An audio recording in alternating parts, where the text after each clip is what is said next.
A lot of people ask me, Nathan, why should I buy a leather holster from you? What makes your holsters any different than anyone else's? Well, you can't go down to your big box store, your sporting goods store, and buy a holster off the shelf that was made in China and slapped together by some small child in a third world country. Or you can look at what I have to offer and decide, for about the same price, is it worth getting a better product?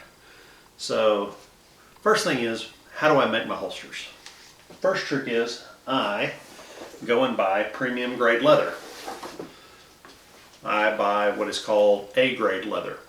So the nice thing about A-grade leather is it is very uniform. There aren't a lot of stretch marks or barbed wire marks on the leather. It's very uniform.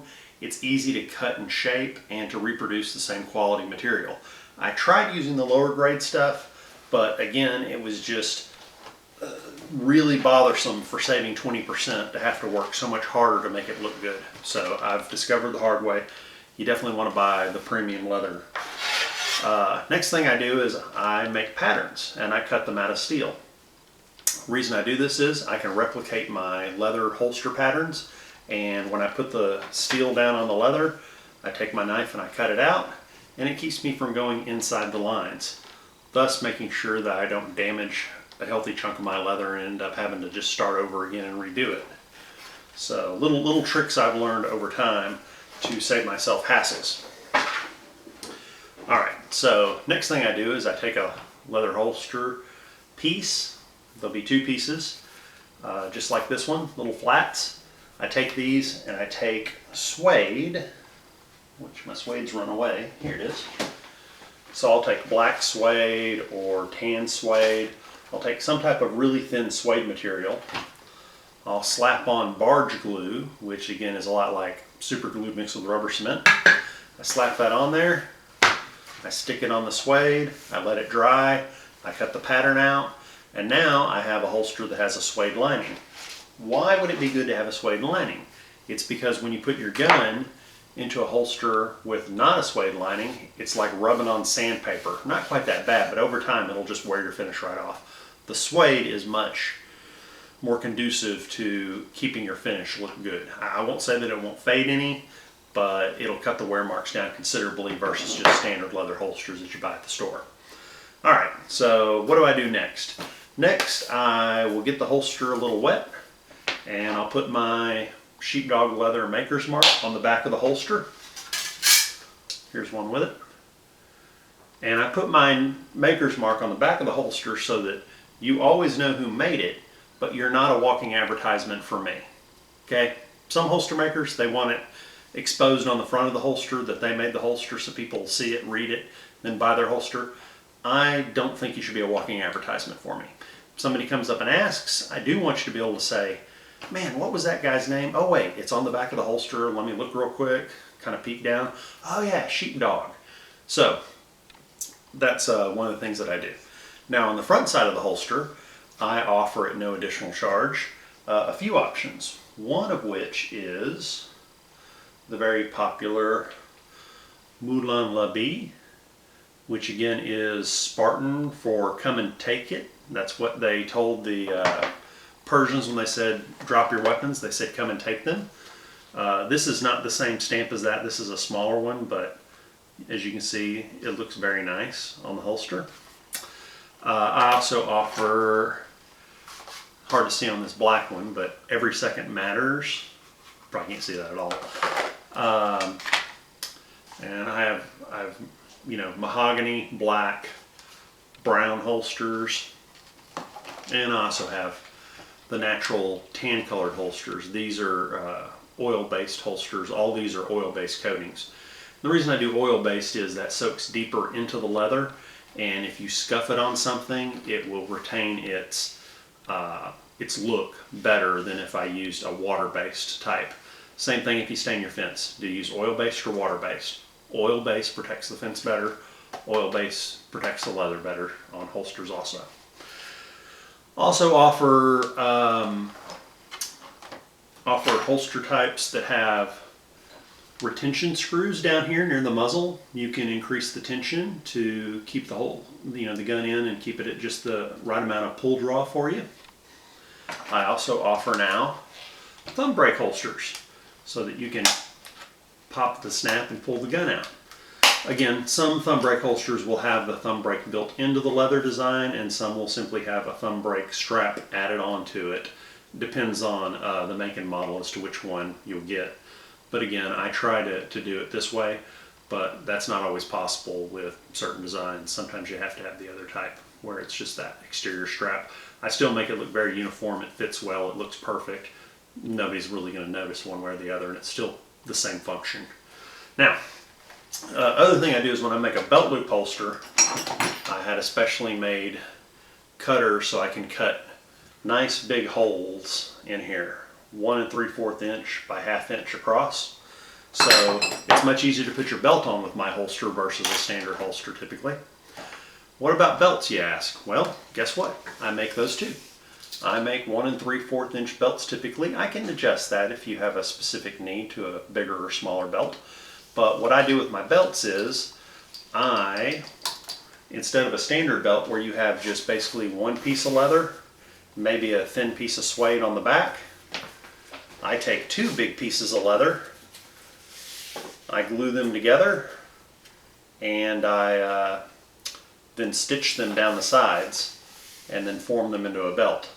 Now, why would I hook 2 pieces of leather together and stitch them to make a belt? Well, the benefit of that is you now have a gun belt, and a gun belt is one that does not squish from up and down pressure. So your standard belt, when you wear it and you put a holster on it, will eventually wear out. The gun will start, instead of being like this, will start tilting and hanging out. It'll warp your belt, damage the belt. So belts have to be designed extra strong to handle extra amount of weight. Guns and mag carriers weigh much more than cell phones. So again, a good gun belt really is nice. It really fits well. It allows you to draw better. It's much more comfortable. A lot of benefits to it. So I also make mag carriers. I make double mag pouches.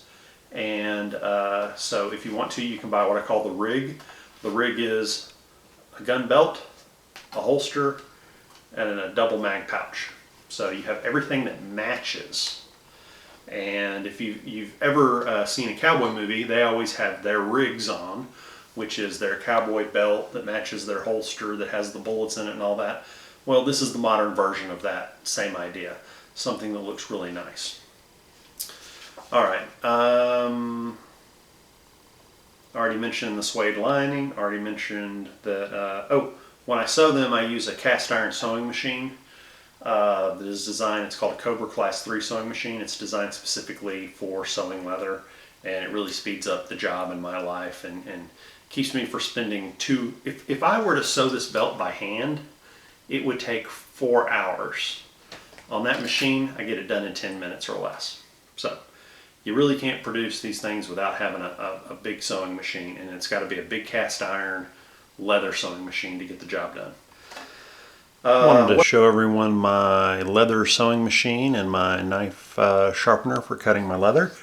Again, this is a Cobra Class 3 sewing machine that I got from Springfield Leather Company. It weighs about 350 pounds with the base included.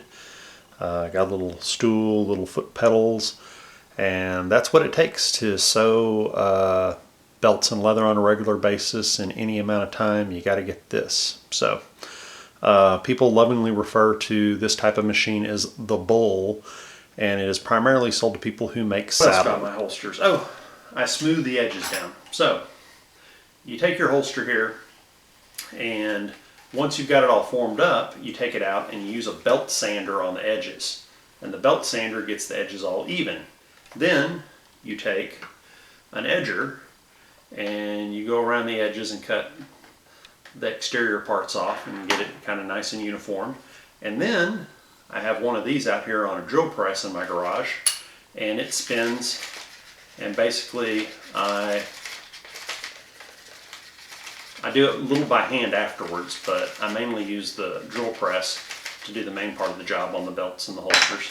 But I smooth out the edges so they're nice and smooth and glass-like. Again, very nice finishing touches. Once I make the holster and fully sew it, I also take the holster, I dip it in water, keep it in there 20-30 seconds till it absorbs enough of the water. I then place the gun down into the holster, and then I proceed to take a wooden end of a handle and I crease the holster to make it fit your ejection port, your trigger guard, and your muzzle, and a few other places. I can't do that on any embossing, but I can do it everywhere else where the embossing isn't, and I can make it fit to your gun like a glove. And to do that, I have had to buy quite a few dummy guns. So I buy aluminum ones and blue guns depending on the availability and design. Some guns I can't get in blue guns, so I buy the aluminum ones. Aluminum ones are nice, a little more expensive, but the blue ones I can get a little bit cheaper, probably say about 10 bucks on shipping and everything else. So again, just some of the considerations. I gotta have the sewing machine, I gotta buy dummy guns, and I gotta do all that to produce holsters for you. And I'm still selling them at the same price that the people who mass produce them and send them to the sporting goods stores do. Offer the free embossing, you don't get that at the sporting goods store. Oh, offer color choices, right? So you can get tan, mahogany, brown, or black. And if you have a specific color you want and they make it in the Fiebing's leather dye, I'll go down to the store and buy it for you, and I'll color your holster pink or desert brown, whatever you want. I don't care if they make it in that Fiebing's. I'll go and buy a bottle and make it whatever color you want it to be. So you get a little bit of choice, a little bit of customization. You don't get that when you just buy one off the shelf. You can get your plain Jane plastic Kydex holsters. You can go down and buy your mass-produced leather holsters. But again, you're not going to get a lot of choices, and you're certainly not going to get the choice of getting a mag carrier, a holster, and a belt. Very few people actually offer the full rig in their line for people, and if you want a full rig, it's outrageously expensive to get for most people in most places that mass produce stuff. So again, these are just a few of the things that make my holsters kind of unique, makes them high quality, and makes them advantageous for you as the buyer to buy. They're great to give as gifts. They're great to just buy for yourself as a gift. And really, when you're out there and you're going to be at the gun range, or let's say you're open carrying, or let's say you're even concealed carrying, if anyone sees your gun and your holster, they will be impressed. They will like the look of it. It will take the attention away from the fact you're carrying a firearm, and they'll focus more on, hey, man, that's a nice holster. Where'd you get that? It also helps put people at ease. People who don't like guns at all, when they see someone carrying nice accoutrements holding their guns, they don't even notice it, to be honest with you. I know you shouldn't read a book by the cover, but the better you look, the better gun owners look in general to the American population.